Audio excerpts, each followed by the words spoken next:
പോയിട്ട് വരാന്ന് പറ അപ്പയോട്. ആ എന്നാ ശരി വാ. അപ്പോൾ അച്ഛനും ഉമ്മയൊക്കെ കൊടുത്തിട്ട് അച്ഛനോട് യാത്ര പറയാൻ ആദ്യക്കൂടെ എന്തേ ഓടണോ പുറകെ ഓടണം. അപ്പോൾ അനിയനും ആദ്യക്കൂടെ പോയി. അപ്പോൾ ഞാൻ വേഗം എടുക്കണം. അച്ഛൻ ശരി എന്നാൽ പോയിട്ട് വരാം. വിളിക്കാതെ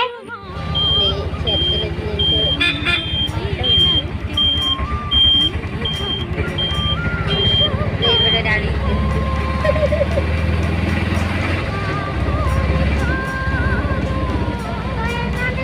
തൃശ്ശൂർ ബസ്സിൽ കയറി. ഇതെവിടെയുണ്ട് അല്ല